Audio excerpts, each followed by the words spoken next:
નર્મદા નદી અત્યંત વિસ્તૃત થિયરી અને ઊંડાણપૂર્વકના ફેક્ટ્સ.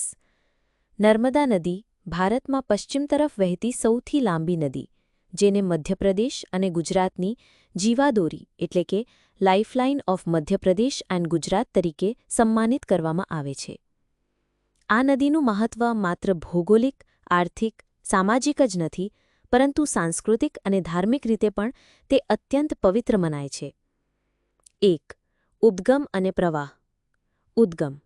નર્મદા નદી મધ્યપ્રદેશના અનૂપપુર જિલ્લામાં અમરકંટક પર્વતમાળા, જે મૈકલ ટેકરીઓનો ભાગ છે, માંથી આશરે 1057 મીટર એટલે કે 3468 ફૂટની ઊંચાઈએ ઉદ્ભવે છે. આ સ્થળ સાતપુડા અને વિંધ્ય પર્વતમાળાના સંગમ પર આવેલું છે. પ્રવાહ દિશા અને ભૌગોલિક રચના. તે પૂર્વથી પશ્ચિમ દિશામાં ભ્રંજ ખીણમાંથી વહે છે. આ ખીણ ઉત્તરમાં વિંધ્ય પર્વતમાળા અને દક્ષિણમાં સાતપુડા પર્વતમાળા વચ્ચે આવેલી છે. આ ભ્રંજ ખીણ ભારતીય દ્વીપકલ્પના ઉત્તરીય ભાગના ભૂસ્તરીય અવતલન એટલે કે સબસિડન્સ અને સંબંધિત ભંગાણ ઝોનનું પરિણામ છે. આ જ કારણ છે કે તે અન્ય મોટી દ્વીપકલ્પીય નદીઓથી વિપરીત પશ્ચિમ દિશામાં વહે છે. રાજ્યોમાં પ્રવાહ. મધ્યપ્રદેશ. કુલ લંબાઈનો આશરે 1017 કિલોમીટર એટલે કે 87% ભાગ મધ્યપ્રદેશમાંથી પસાર થાય છે, જ્યાં તેને અનેક ઉપનદીઓ મળે છે. મહારાષ્ટ્ર. લગભગ 74 કિલોમીટર લાંબો પ્રવાહ મહારાષ્ટ્ર અને મધ્યપ્રદેશ વચ્ચેની સરહદ બનાવે છે.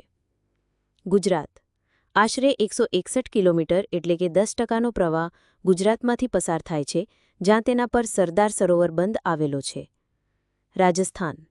ભૌગોલિક રીતે નર્મદા રાજસ્થાનમાંથી પસાર થતી નથી, પરંતુ સરદાર સરોવર પ્રોજેક્ટ દ્વારા રાજસ્થાનના દક્ષિણ-પશ્ચિમ ભાગને એટલે કે બાડમેર અને જાલોર જિલ્લાને સિંચાઈ અને પીવાના પાણીનો લાભ મળે છે, જે 1979ના ટ્રિબ્યુનલના ચુકાદાનો ભાગ છે.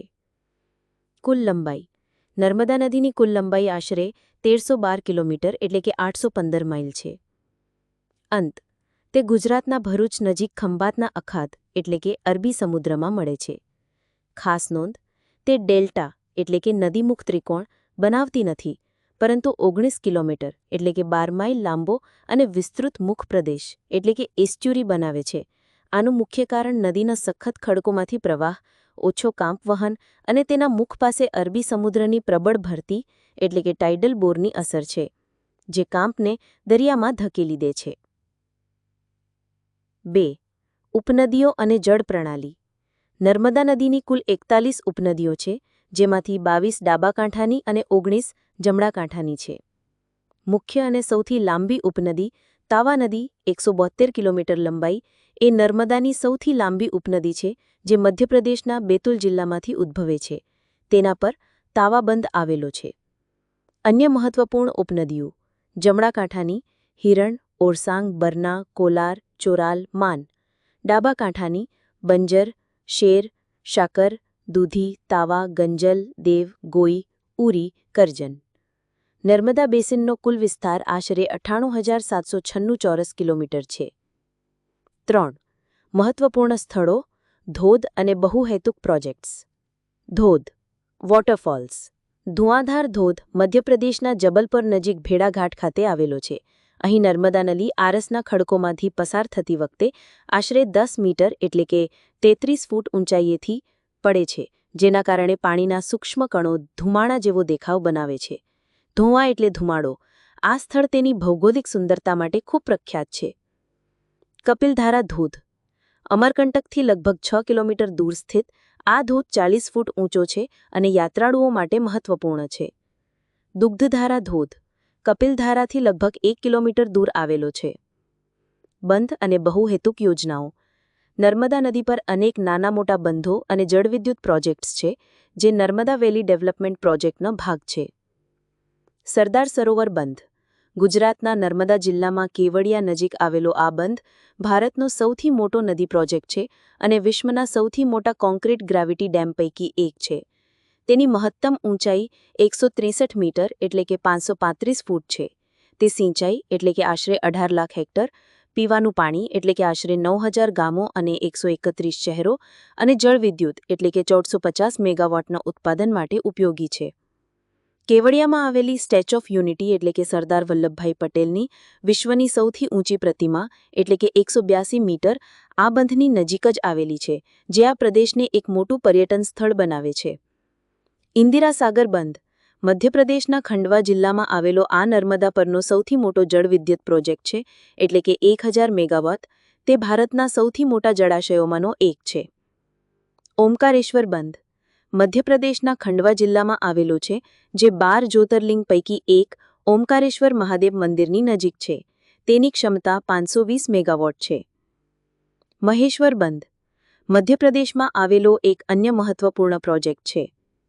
તીર્થસ્થાનો અમરકંટક એટલે કે ઉદ્ગમ સ્થાન, ઓમકારેશ્વર, મહેશ્વર, મધ્યપ્રદેશ, ભરૂચ, ગુજરાત વગેરે નર્મદા કિનારે આવેલા મુખ્ય હિન્દુ યાત્રાધામો છે.